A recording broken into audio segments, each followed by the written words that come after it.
Ethan stood alone in the narrow hallway of his Boston apartment, as night settled quickly outside, the city lights flickering through the small window at the end of the corridor.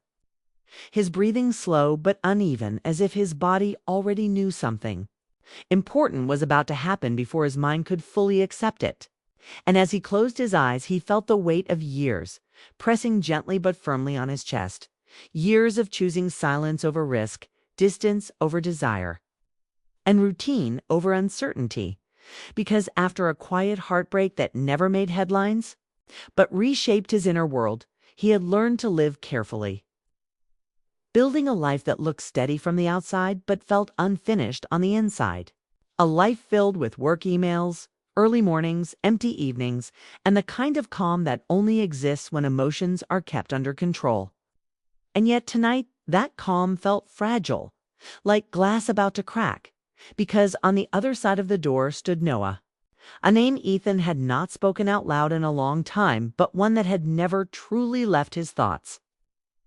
A person tied to memories of college nights in Vermont when conversations lasted until sunrise, when laughter came easily, when feelings grew quietly without labels, when hope felt natural and the future felt wide open. And although time had pulled them apart with different cities and different choices, the connection had never fully faded, only gone quiet, waiting. And when that short message appeared weeks ago, asking if they could talk, Ethan had tried to ignore it at first, telling himself he had moved on, telling himself reopening old doors only invited pain, but every night afterward, the thought returned. Not loud, not dramatic, just persistent, like a question that refused to disappear. And now, as footsteps echoed faintly in the hallway and the soft knock landed against the door, Ethan felt a rush of fear and clarity at the same time. Fear of what memories might rise, fear of what might still be there, fear of hope itself.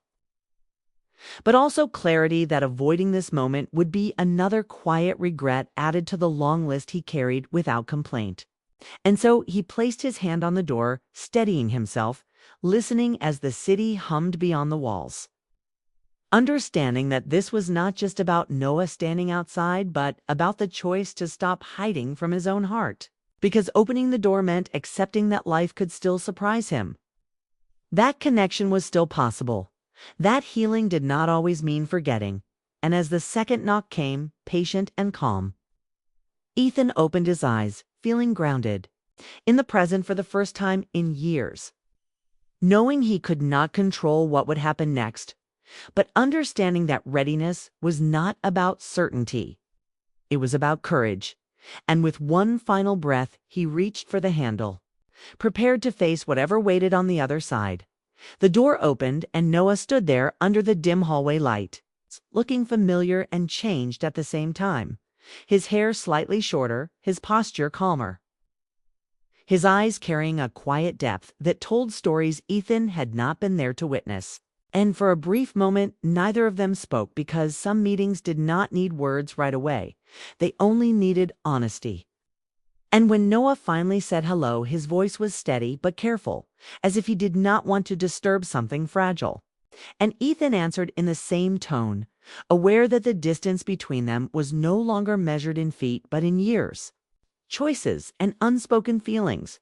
And as Ethan stepped aside to let him in, the simple act felt heavy with meaning, because inviting Noah into the apartment meant inviting the past into the present.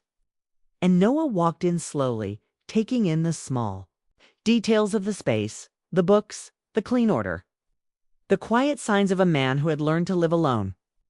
And they sat facing each other with coffee between them that neither rushed to drink, talking first about safe things like work and travel, about how Boston felt smaller than Seattle and how time seemed to move faster than it used to. Yet beneath every sentence, there was tension, a shared awareness that these words were only a bridge towards something deeper. And when Noah admitted he had not known whether Ethan would even open the door, Ethan confessed that he had almost chosen not to, but regret had pushed him forward.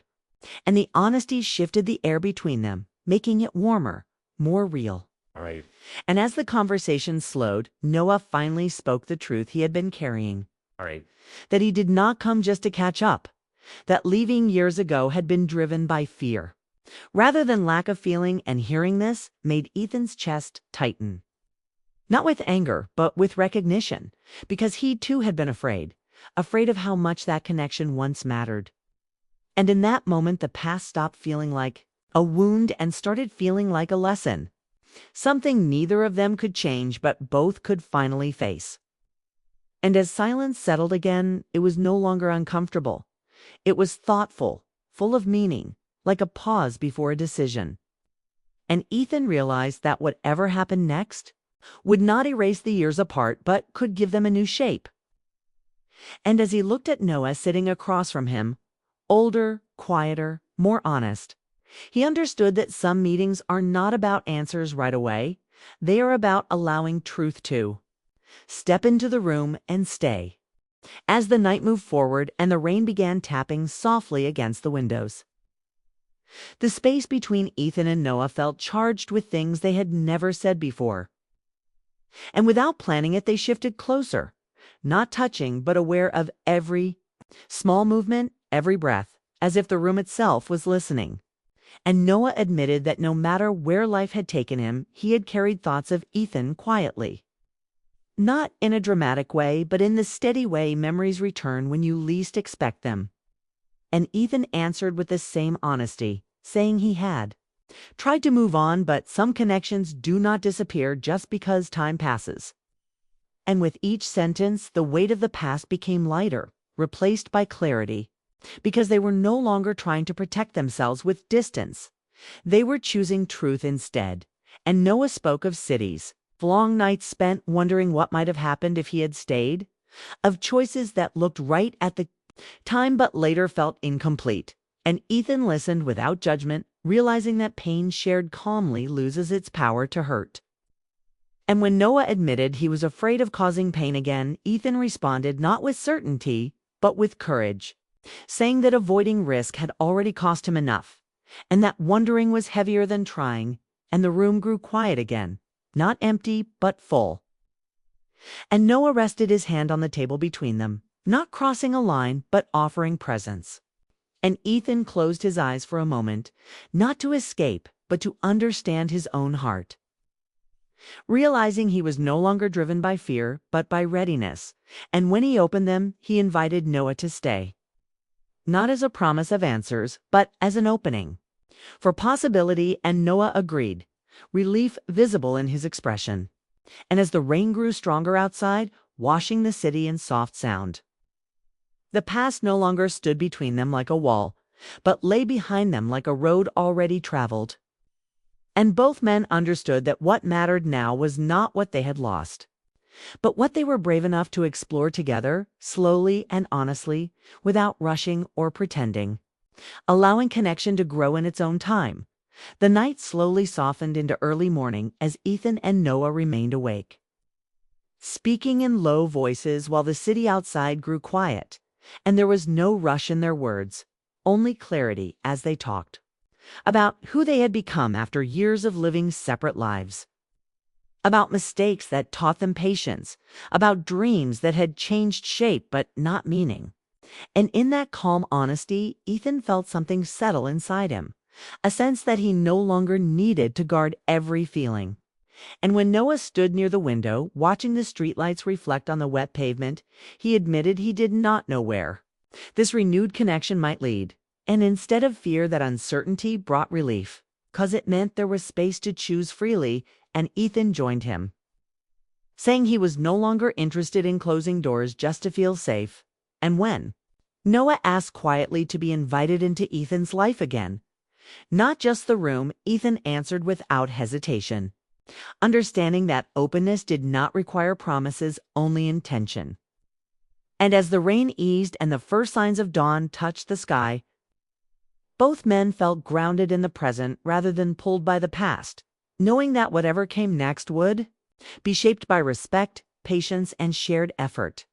And as they sat together in the growing light, the future remained unwritten but no longer frightening. Because sometimes hope does not arrive loudly. It arrives gently through an open door. Honest words and the decision to walk forward without regret.